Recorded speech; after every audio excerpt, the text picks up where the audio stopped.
Anxiety. It doesn't knock on the door because it's already inside your head. Picture this. You're lying in bed at midnight. The room is quiet.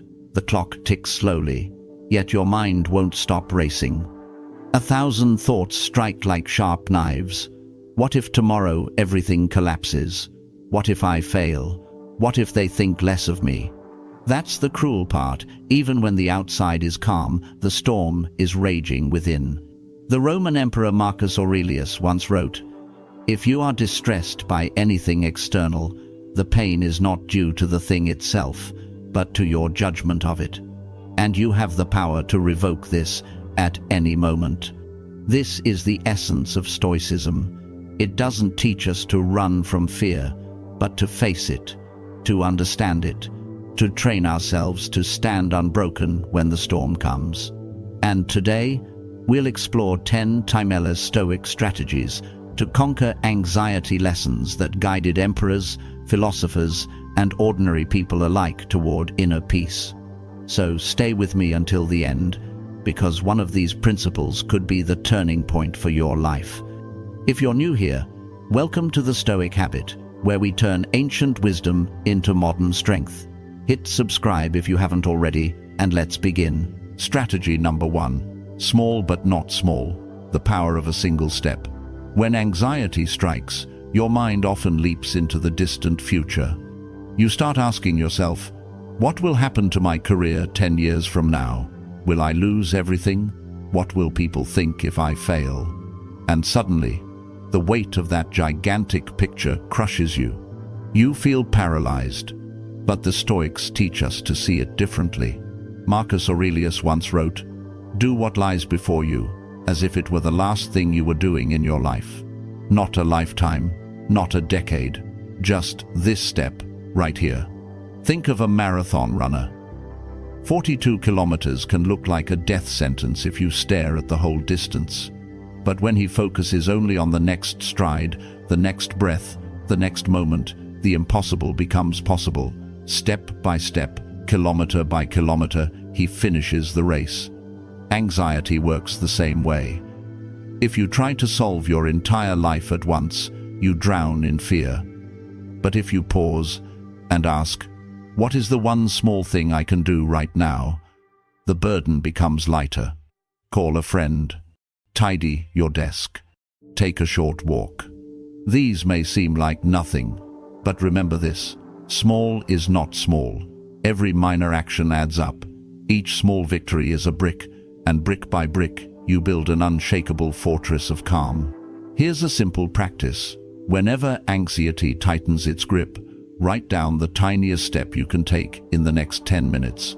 Don't underestimate it. Those small steps, repeated daily, create unstoppable momentum. The Stoics knew this secret.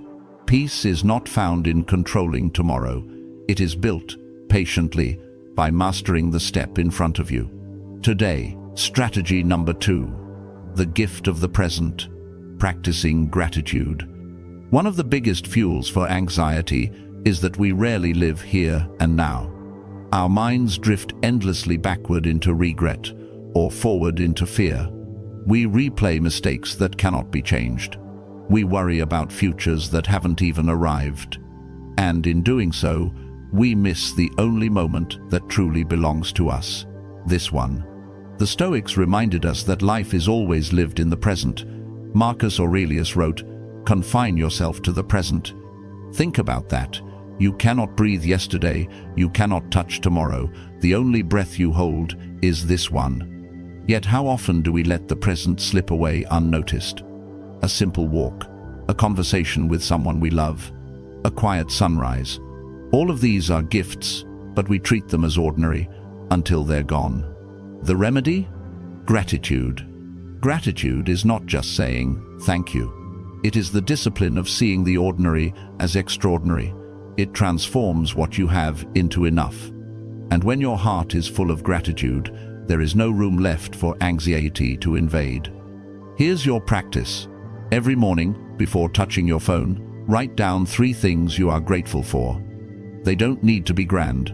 Maybe it's your health, a warm cup of coffee, the fact that you woke up at all. Do this daily, and you'll notice something shift. Your attention begins to anchor in the present. The mind grows calmer. Life feels lighter. Remember this: the present is called a gift for a reason. Even if the world around you seems chaotic, this moment, right now, is yours. Don't waste it. Don't overlook it. Gratitude is the gateway to inner peace. And when you choose to live with gratitude, anxiety loses its grip. Strategy number 3. Silence the noise. You don't need an opinion on everything. How many times has your peace been stolen?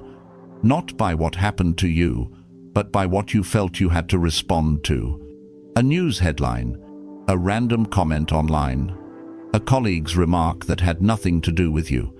And suddenly, your mind is in turmoil. Why? Because you believed you had to react. You believed you had to form an opinion. Marcus Aurelius reminded himself, "You always have the power not to have an opinion." Think about the freedom in that statement. You don't owe the world your constant reaction. You don't have to carry the burden of judging everything as good or bad. Some things can simply be. The truth is, much of our anxiety is self-inflicted. We overanalyze. We comment on things beyond our control. We fight battles that were never ours to begin with. And the cost? Our calm, our focus, our joy. The Stoics knew that tranquility comes when you care less about what others do and more about how you respond. When you stop needing to correct, argue, or prove, you reclaim your inner power. Here's your practice. Today, when something irritates you, whether it's online, in the news, or in a conversation, pause. Ask yourself, do I truly need an opinion about this? If the answer is no, let it go. Imagine how much lighter your day becomes when you stop carrying every piece of noise inside your head. You don't need to react to everything. You don't need to speak about everything. Sometimes, silence is the most powerful response. Remember this: the more you simplify your mind, the stronger your peace becomes. And in that peace, anxiety cannot survive. Strategy number 4. Face your emotions. Don't bury them. One of the greatest misunderstandings about Stoicism is this. People think Stoics were emotionless statues, cold, unfeeling, unmoved. Nothing could be further from the truth. The Stoics did not suppress emotions. They studied them. They examined them like a doctor examines a patient. They asked, "What is this feeling? Where does it come from? Does it serve me or enslave me?" Seneca warned us, "We suffer more in imagination than in reality." And he was right. When you ignore your emotions, when you shove them into the dark, they don't disappear. They grow in the shadows. Like debt on a credit card, the longer you avoid paying, the more interest builds up. That's why Marcus Aurelius journaled, why Epictetus questioned every assumption, why Seneca wrote letters to his friend. They understood, you cannot conquer what you refuse to face. Anxiety is often the result of emotions left unchecked. You pretend you're fine. You tell yourself to just get over it. But beneath the surface, the storm gathers strength. The solution is courage. The courage to sit with your feelings without judgment, to write them down, to talk them through, to hold them up to the light of reason. Here's your practice. Tonight, before you go to bed, spend just 5 minutes writing about one emotion you felt today. Don't censor yourself. Don't polish the words. Just spill them onto the page. When you see your feelings in writing, you begin to separate yourself from the storm.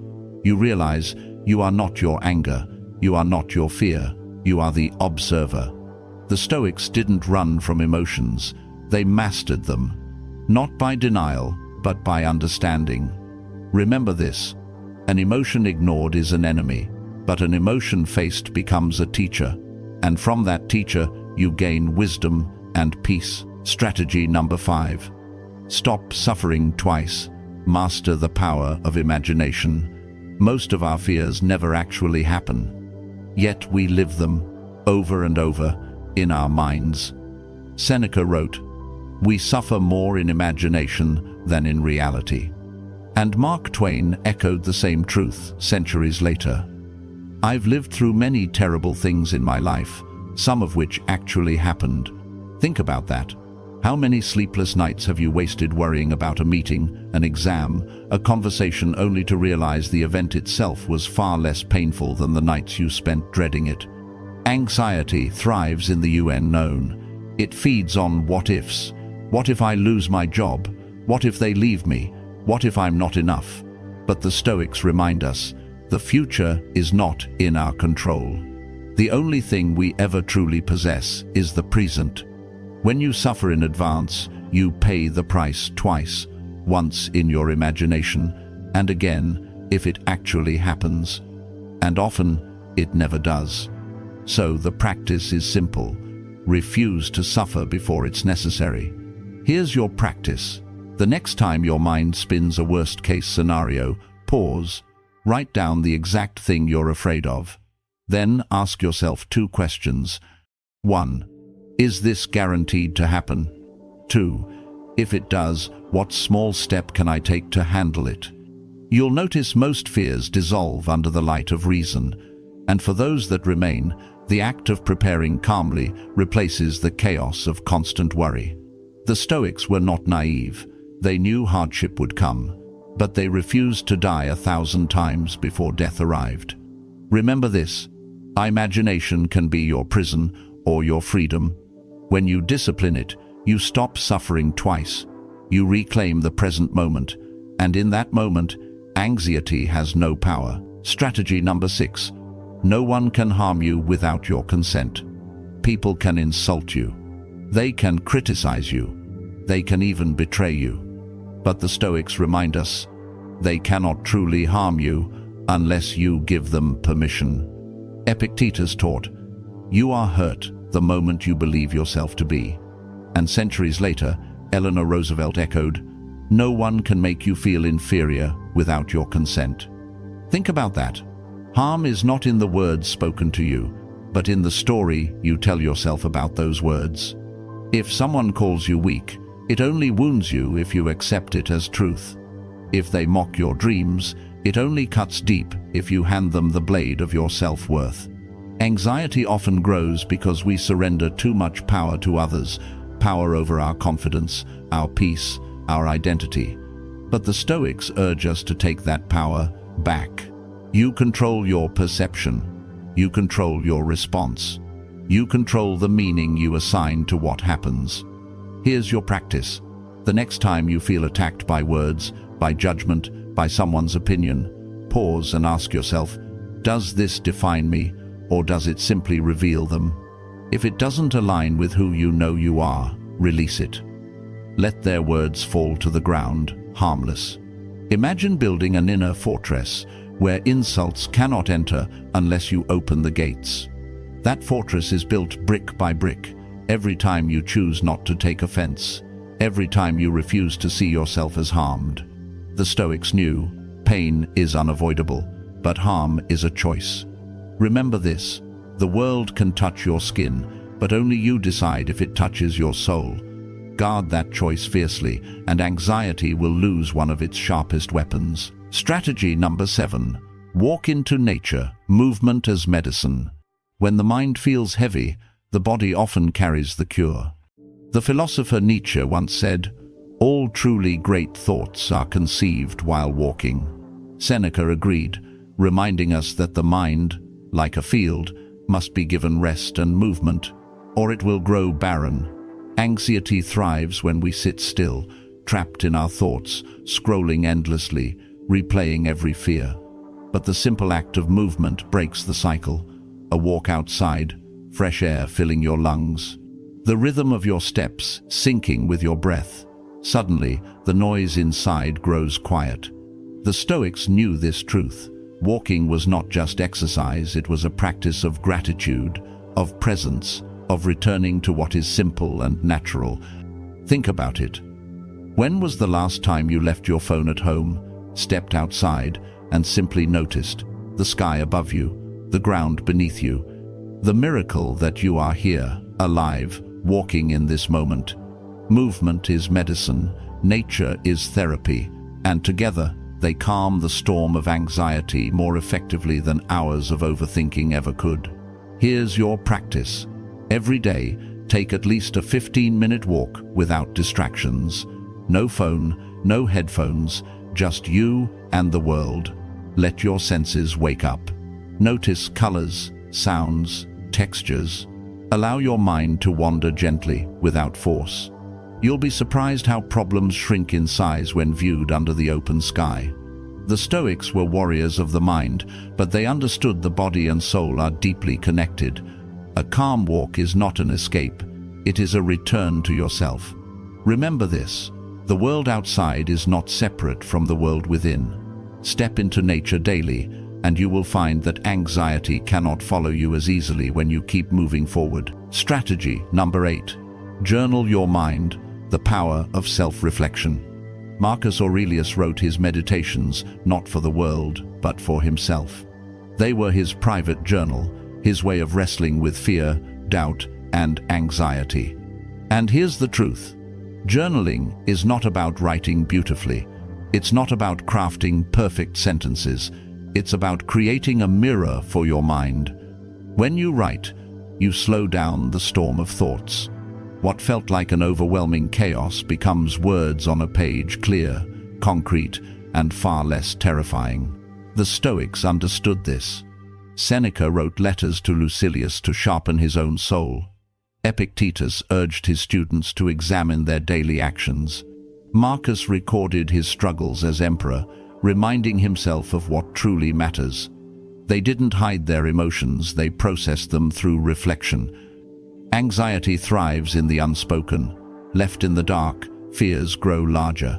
But when you bring them into the light of language, they shrink. You see them for what they are, temporary waves, not permanent oceans. Here's your practice. Tonight, take 5 minutes and write about one worry you carried today. Don't censor yourself. Don't edit. Just write. Ask yourself, what exactly am I afraid of? Why does it matter to me? What part of this can I control? It doesn't matter if you use a leather journal, a scrap of paper, or the Notes app on your phone. What matters is consistency. 1 line a day is enough to begin. Over time, these lines connect into clarity, and clarity builds calm. Journaling is not about the world reading your words. It's about you reading yourself. It's about building a daily ritual of honesty where you confront your thoughts before they control you. Remember this: the written word is a weapon. Use it wisely, and you transform anxiety into insight, confusion into clarity, fear into strength. Strategy number 9. Choose the strong handle. How you hold life determines its weight. Epictetus gave us a powerful image. Every situation has 2 handles. One handle is weak, it breaks in your grip, leaving you powerless. The other is strong, it bears the weight, turning even hardship into growth. Anxiety often comes from grabbing the wrong handle. Something happens, you lose a job, someone betrays you, plans collapse, and immediately you say, "This ruins me. I can't recover. Why me?" That's the weak handle. It makes you a victim of circumstance. But Epictetus challenges us to choose differently. He reminds us, it's not what happens to you, but how you respond that matters. The strong handle is to see the same event and ask, what can this teach me? How can this make me stronger? How can I use this to rise? History is filled with examples. Epictetus himself was born a slave, his body broken, his freedom denied. Yet he did not cling to the weak handle of bitterness. Instead, he chose the strong handle of wisdom, turning his suffering into the foundation of one of the greatest philosophies of resilience. Here's your practice. The next time something painful happens, big or small, pause and ask, which handle am I holding right now? Write it down if you must. Then deliberately shift your grip. See the lesson. See the training. See the opportunity for strength hidden inside the struggle. Life will hand you many burdens. Some will be unfair, some will be brutal. But the weight of those burdens is not fixed. It depends entirely on the handle you choose. Remember this: victims see obstacles, Warriors see training. And the Stoics chose, again and again, to hold the handle that makes them stronger. So when anxiety whispers, "You can't handle this," answer back with clarity, "Yes, I can, because I choose the strong handle." Strategy number 10. Turn trials into training. Transform struggles into strength. Every obstacle you face, every hardship that shakes you, is not the end of your path. It is part of the training. Epictetus once told his students, "You've been paired with a tough opponent, and that's how you become Olympic class." What he meant is simple. Life is not punishing you, it's preparing you. Anxiety often whispers, "Why is this happening to me?" The Stoic answers, "This is happening for me." Think about steel. It only becomes strong after being tested by fire. Think about muscles. They only grow after being torn down through resistance. Your spirit works the same way. Every setback, every rejection, every trial, if you choose, becomes a refining fire. Marcus Aurelius put it perfectly. The impediment to action advances action. What stands in the way becomes the way. The obstacle itself is the path. Here's your practice. The next time life throws a challenge at you, reframe it. Instead of saying, "This is breaking me," say, "This is training me." Write it down. Repeat it aloud. Because words shape perception, and perception shapes your reality. Think of a time in your past when you thought you couldn't survive, and yet you did. Stronger, wiser, more resilient. That is proof you are being shaped, not shattered. The Stoics didn't ask for an easy life.